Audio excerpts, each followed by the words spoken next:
আসসালামু আলাইকুম সুপ্রিয় শিক্ষার্থীরা, অর্থনীতি অনলাইন ক্লাসে তোমাদের স্বাগতম। আজকে আমি তোমাদের সামনে আবারও চলে এসেছি নতুন আরেকটি টপিকস নিয়ে। এটি হচ্ছে অর্থনীতি নবম অধ্যায়ের সামগ্রিক আয় ব্যয়। এই অধ্যায়ের ইতিমধ্যে আমরা অনেকগুলা টপিকস শেষ করেছি। আজকে হচ্ছে আমাদের লেকচার 4। তো এইখানে দেখো, আমরা জাতীয় আয় নির্ণয়ের সূত্র, আয় পদ্ধতিতে জাতীয় আয় নির্ণয়ের সূত্র আমরা শিখেছিলাম। y = c + i, y = c + i + g, y = c + i + g + x - m। Maximum সময়ে আমাদের এই প্যাটার্নে জাতীয় আয় নির্ণয়টা আসে, অর্থাৎ জাতীয় আয় নির্ণয়ের আয় পদ্ধতিতে জাতীয় আয় নির্ণয়ের যে সূত্রগুলো আছে এগুলো থেকে আমাদের কোয়েশ্চেন আসে। কিন্তু যদি আমাদের কোয়েশ্চেন একটু আনকমন আসে, অর্থাৎ আরেকটা সূত্র বলেছিলাম যে সঞ্চয় ও বিনিয়োগের সমতার মাধ্যমেও কিন্তু জাতীয় আয় নির্ণয় করা যায়, অর্থাৎ S = I, সঞ্চয় ও বিনিয়োগের সমতা, অর্থাৎ সঞ্চয় = বিনিয়োগ। আর আমরা সাধারণত জানি আমরা যেটা সেভিংস করি সেটাই আমরা ভবিষ্যতে ইনভেস্ট করি। তো আজকে আমি যে টপিকসটা আলোচনা করব সেটা হচ্ছে সঞ্চয় ও বিনিয়োগের সমতার মাধ্যমে কিভাবে আমরা জাতীয় আয় নির্ণয় করব। তো এখানে দেখো, একটা উদ্দীপক দেয়া আছে, উদ্দীপকে সি এর মান দেয়া আছে এবং আই এর মান দেয়া আছে, এবং কোয়েশ্চেনে বলা হয়েছে উদ্দীপকের সমীকরণ ব্যবহার করে সঞ্চয় ও বিনিয়োগের সমতার মাধ্যমে ভারসাম্য জাতীয় আয় নির্ণয় করো। এখানে আমাদের গাইডলাইন দিয়েই দিয়েছে যে আমার সঞ্চয় ও বিনিয়োগের সমতার মাধ্যমে জাতীয় আয় নির্ণয় করতে হবে। এটা যদি আমাদের এই কথা না বলে শুধু বলতো ভারসাম্য জাতীয় আয় নির্ণয় করো, সেই ক্ষেত্রে আমরা y = c + i দিয়ে করে ফেলতে পারতাম। সাপোজ ধরো, আমি যদি আমার কোনো স্টুডেন্টকে বলি যে তোমরা কনকর্ড থেকে ম্যাডামের জন্য একটা জিনিস বা একটা কলম নিয়ে আসো, তো সেইখানে আমি যদি বলি কনকর্ড থেকে নিয়ে আসো, তার মানে আমি কিন্তু তোমাকে গাইডলাইন দেই নাই কোন দিকে তুমি কনকর্ডে যাবা। আর আমি যদি বলি যে রাস্তার ডান পাশ হয়ে তুমি কনকর্ডে গিয়ে তারপর আমার জন্য কলমটা কিনে নিয়ে আসবা, সেই ক্ষেত্রে তোমার আমার কথা মতো তোমার ডান পাশে যেতে হবে, তুমি বাম পাশে যেতে পারবা না। কিন্তু তোমার যদি শুধু আমি বলতাম যে কলমটা নিয়ে আসো, সেই ক্ষেত্রে তুমি ডান পাশটাও ইউজ করতে পারতা, বাম পাশটাও ইউজ করতে পারতা তোমার পছন্দ মতো। যেহেতু আমি কন্ডিশন দিয়েই দিয়েছি যে তোমাকে ডান পাশ হয়েই কনকর্ডে গিয়ে কলমটা নিয়ে আসতে হবে, সেই ক্ষেত্রে তোমাকে অন্য ওয়ে অবলম্বন করা সম্ভব না। একইভাবে কোয়েশ্চেনে বলেই দিয়েছে যে উদ্দীপকের সমীকরণ ব্যবহার করে সঞ্চয় ও বিনিয়োগের সমতার মাধ্যমে জাতীয় আয় নির্ণয় করো। কিন্তু কোয়েশ্চেনে আমরা এখানে দেখতে পাচ্ছি যে সঞ্চয়ের কোনো রাশি বা সঞ্চয়ের কোনো সমীকরণ দেয়া নাই। সেক্ষেত্রে আমাদেরকে প্রথমে সঞ্চয়ের মানটা বের করতে হবে, তারপর আমাদের কোয়েশ্চেনের আনসারটা করতে হবে। তো আমরা দেওয়া আছে দিয়ে আমরা সি এর মান বসাবো, c = 100 + 0.5y, i = 200। তারপরে আমরা লিখব যে আমরা জানি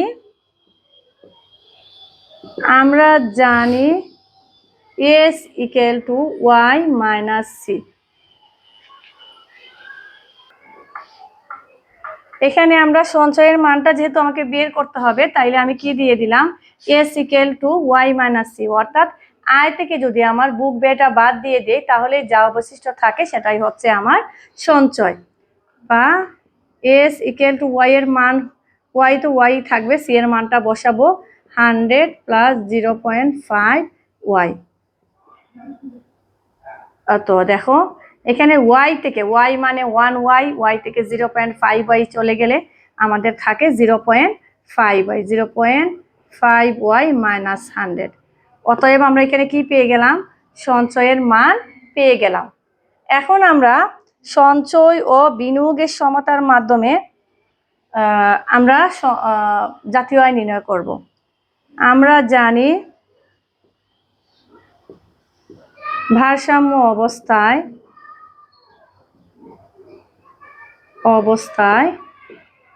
s = I, আমরা s এর মানটা বসাবো 0.5y - 100, আর I হচ্ছে 200। সমান সমান 0.5y ইকুয়াল টু 200 প্লাস 100, 100 ডান পাশে চলে গেলে প্লাস হয়ে যাবে, বা 0.5y ইকুয়াল টু 300, বা y ইকুয়াল টু 0.5 300। তাইলে আমাদের কত হবে? 600 হবে। অতএব y ইকুয়াল টু 600 টাকা। অর্থাৎ আমরা এখানে কি দেখতে পাচ্ছি? উদ্দীপকের সমীকরণ ব্যবহার করে, এই সমীকরণই আমাকে ব্যবহার করতে হবে, কিন্তু সঞ্চয় ও বিনিয়োগের সমতার মাধ্যমে ভারসাম্য জাতীয় আয়টা নির্ণয় করতে হবে। আমরা যেহেতু এখানে আমাদের সঞ্চয়ের মান দেওয়া নাই, সেই ক্ষেত্রে প্রথমে আমি এস এর মান বের করে ফেললাম, অর্থাৎ এস সমান ওয়াই মাইনাস সি। অর্থাৎ সঞ্চয় আমরা এভাবেই পাই। আয় থেকে যদি আমি বুক ব্যয়টা বাদ দিয়ে দেই, তাহলেই আমি পেয়ে যাব সঞ্চয়। তো সঞ্চয়ের রাশিটা আমি পেয়ে গেলাম, অর্থাৎ সঞ্চয়ের সমীকরণটা আমি পেয়ে গেলাম। দেন আমি এস ইকুয়াল টু আই লিখে সঞ্চয়ের সমীকরণ বসালাম, আইটা আয়ের মান বসালাম। অর্থাৎ আমার ওয়াই হচ্ছে 600 টাকা, ভারসাম্য জাতীয় আয় 600 টাকা।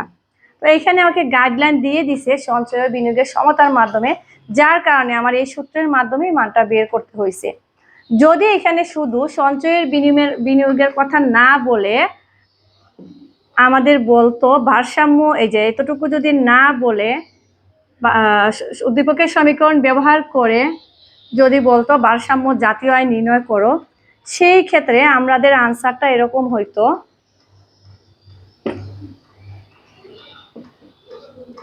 যে আমরা জানি এটা দ্বিঘাত বিশিষ্ট অর্থনীতি হবে, কারণ এখানে দুইটা খাত আছে, সিআর আই, অর্থাৎ দুইটা দ্বিঘাত বিশিষ্ট অর্থনীতিতে জাতীয় আয় নির্ণয়ের সূত্র হচ্ছে Y equal to C plus I, বা ওয়াই ইকুয়াল টু সি এর মান হচ্ছে 100 প্লাস 0.5y, আর আই হচ্ছে 200, বা Y minus 0.5y equal to 300, বা 0.5y ইকুয়াল টু 300। অর্থাৎ 1y থেকে 0.5y গেলে কত থাকে? 0.5y, 0.5y ভাগ 300, 300 ভাগ 0.5y, অতএব ওয়াই বার ভারসাম্য জাতীয় আয় 600। এখানে দেখো, আমরা যদি সঞ্চয় ও বিনিয়োগের সমতার মাধ্যমে ভারসাম্য জাতীয় আয় নির্ণয় করি, সেই ক্ষেত্রেও আমার মান বের হয়েছে 600। আবার যখন আমরা নর্মালি আমাদের শুধু ভারসাম্য জাতীয় আয় নির্ণয় করো, যেহেতু এখানে কোনো কন্ডিশন দেওয়া নাই, আমি কি করলাম, আমার দ্বিঘাত বিশিষ্ট অর্থনীতিতে জাতীয় আয় নির্ণয়ের সূত্রের মাধ্যমে ভারসাম্য জাতীয় আয় নির্ণয় করলাম, সেই ক্ষেত্রেও আনসার 600 বের হয়েছে। অর্থাৎ কনকর্ডে যদি তুমি ডান দিকে যাও, তাও তুমি কলম নিয়ে আসতে পারবে, আবার যদি তুমি যে কোনো সাইড দিয়ে যাও, ঘুরে যাও, তাও তুমি কলম নিয়ে আসতে পারবে। মান কিন্তু আমার একই বের হয়েছে। তো সেই ক্ষেত্রে আমাদের সবসময় মনে রাখতে হবে, কন্ডিশন দিয়ে দিলে কন্ডিশন অনুযায়ী কাজ করতে হবে, আর যদি কন্ডিশন দিয়ে না দেয়, তাহলে আমাকে আমার মন মতো আমি যেটা যাই, এই উদ্দীপকের সাথে যে সূত্রটা যায় সেটা ব্যবহার করেই আমি ভারসাম্য জাতীয় আয়টা নির্ণয় করব। এখন দেখি এখানে আমাদের ঘ নাম্বারে কি বলেছে, অর্থাৎ 4 মার্কসের কোয়েশ্চেনে কি বলা হয়েছে। এইখানে দেখো, আমাদের এটা ঘ নাম্বার 4 মার্কসের কোয়েশ্চেনে বলা হয়েছে সরকারি ব্যয় 200 টাকা যুক্ত হলে। কি বলেছে এখানে? যদি এই উদ্দীপকে যা আছে, সি এর মান দেওয়া আছে, আই এর মান দেওয়া আছে, বলেছে যে সরকারি ব্যয় যদি 200 টাকা যুক্ত হয়, তাহলে ভারসাম্য আয়ের উপর কিরূপ প্রভাব পড়বে, অর্থাৎ ভারসাম্য আয় মানে কেমন হবে, ভারসাম্য জাতীয় আয় কমবে না বাড়বে। তো আমরা নর্মাল কোয়েশ্চেন করার আগেই কিন্তু আমরা এটা কিন্তু ঘ নাম্বার বলেছে সঞ্চয় বিনিয়োগের সমতার মাধ্যমে ভারসাম্য জাতীয় আয় নির্ণয়। তো ঘ নাম্বারে আমরা কিন্তু যেহেতু কন্ডিশন দিয়ে দিচ্ছে, সেই অনুযায়ী আমরা কাজ করেছি, সেই ক্ষেত্রে আমাকে 2-3টা লাইন এক্সট্রা করতে হয়েছে সঞ্চয়টা বের করার জন্য। এখানে যেহেতু ঘ নাম্বারে কোনো কন্ডিশন নাই, শুধু বলেছে সরকারি ব্যয় 200 টাকা যুক্ত হলে ভারসাম্য জাতীয় আয়ের উপর কিরূপ প্রভাব পড়ে। আমাদের যখন প্রভাব আমাদের আলোচনা করতে হবে, প্রভাবটা দেখাইতে হয়, তখন কিন্তু আমাদের ঘ নাম্বারও লাগে। অর্থাৎ 3 মার্কসের কোয়েশ্চেনে যা আমি লিখেছিলাম, সেটার উপর ভিত্তি করে আমাকে প্রভাবটা দেখাতে হবে বা বর্ণনা করতে হবে, কারণ আগেরটা না জানলে পরবর্তীতে কি হয়েছে সেটা আমি বলতে পারবো না। তো সেই ক্ষেত্রে যেহেতু এখানে আমার ঘ নাম্বারে সঞ্চয় বিনিয়োগের সমতার মাধ্যমেই বের করতে হবে, এটা কিন্তু না, আমি নর্মালি ভারসাম্য জাতীয়টা বের করব, দেন সরকারি ব্যয় 200 টাকা যুক্ত করব। এইখানে এই উদ্দীপকে এর আগে কিন্তু সরকারি ব্যয়টা নাই, জি এর কোনো মান নাই, নতুন করে জি ইকুয়াল টু আমরা 200 ধরতে হবে। তো আমরা y equal to c plus i আমরা জানি দেওয়া আছে দিয়ে এটা উঠাবো, তারপরে আমরা জানি y equal to c plus i বা y ইকুয়াল টু c এর মান দেওয়া আছে 100 প্লাস 0.5 y প্লাস 200 বা y minus 0.5 y equal to 300 বা 0.5 y ইকুয়াল টু 300 বা y ইকুয়াল টু উপরে 300 নিচে 0.5, অতএব y ইকুয়াল টু 600 টাকা। তো আমরা কি পেয়ে গেলাম? ভারসাম্য জাতীয় আয় y বার ইকুয়াল টু 600 টাকা। তো এখন বলা হয়েছে সরকারি ব্যয়, এটা ঘ নাম্বার করার জন্য, প্রভাব দেখানোর জন্য আমার প্রথমে যে সমীকরণগুলো দেয়া আছে সেটা থেকে আমার ভারসাম্য জাতীয় আয়টা বের করতে হবে। এটা যদি না বের করি তাহলে পরবর্তীতে সরকারি আয় 200 টাকা যুক্ত হওয়ার ফলে আয়ের উপর কেমন প্রভাব হয়েছে, ধনাত্মক প্রভাব না ঋণাত্মক প্রভাব, সেটা আমরা বুঝতে পারবো না। এখন দেখো আমি বলেছিলাম যে সরকারি ব্যয় যদি বাড়ে তাহলে জাতীয় আয় বাড়বে, সরকারি ব্যয় কমলে জাতীয় আয় কমবে। ঠিক একইভাবে বিনিয়োগ বাড়লে জাতীয় আয় বাড়বে, বিনিয়োগ কমলে জাতীয় আয় কমবে। এই ক্ষেত্রে যেহেতু 200 টাকা এক্সট্রা সরকারি ব্যয় যুক্ত করা হচ্ছে, সেই ক্ষেত্রে অবশ্যই আমাদের জাতীয় আয়টা বাড়বে।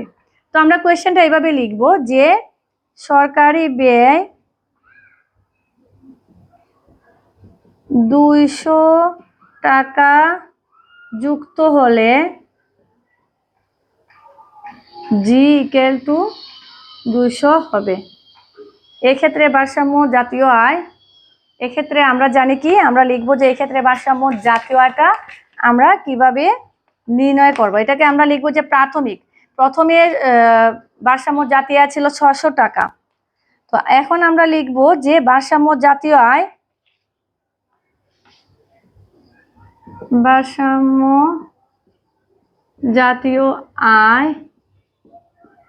y equal to c plus i plus g, অর্থাৎ y equal to c plus i plus g। আমরা কি করলাম, y ইকুয়াল টু c এর মান হচ্ছে 100 প্লাস 0.5 y, i হচ্ছে 200 এবং জিও হচ্ছে 200 সমান সমান y minus 0.5 y equal to 200 200 400, এখানে হবে 500। তো 0.5 y সমান 500 বা y ইকুয়াল টু 0.5 ভাগ 500, এই অতএব y ইকুয়াল টু হচ্ছে 1000। তো আমরা বলেছিলাম যে সরকারি ব্যয় যদি বাড়ে তাহলে জাতীয় আয় বাড়বে। সেই ক্ষেত্রে আমরা দেখতে পাচ্ছি যে প্রথমে জাতীয় আয় ছিল 600 টাকা, এখন পরবর্তীত জাতীয় আয় y ইকুয়াল টু 1000 টাকা। এক্ষেত্রে জাতীয় আয় বাড়ছে না কমছে? অবশ্যই বাড়ছে, আগে ছিল 600 টাকা, এখন হচ্ছে 1000 টাকা। এক্ষেত্রে জাতীয় আয় বাড়ে 1000 মাইনাস 600 সমান সমান 400 টাকা। অর্থাৎ সরকারি ব্যয় বাড়লে জাতীয় আয় বাড়ে, সরকারি ব্যয় কমলে জাতীয় আয় কমে। আমরা যদি বলি যে সরকারি ব্যয় 200 টাকা যুক্ত হলে জাতীয় আয় বাড়ে 400 টাকা, এই 200 টাকা যুক্ত হওয়ার পরে আগে ছিল 600, এখন হয়েছে 1000, তার মানে 400 টাকা বেড়েছে। তো আজকে এই পর্যন্তই। আমরা জানলাম কিভাবে সঞ্চয় ও বিনিয়োগের সমতার মাধ্যমে ভারসাম্য জাতীয় আয় নির্ণয় করা যায়। ইনশাআল্লাহ পরবর্তী ক্লাসে শুধু আমরা দেখব যে সঞ্চয় এর মান যদি দেয়া থাকে, অর্থাৎ যদি নর্মালি আমাদের কোয়েশ্চেন থাকে, সেটার আনসার আমরা কিভাবে করব। আসসালামু আলাইকুম, আল্লাহ হাফিজ।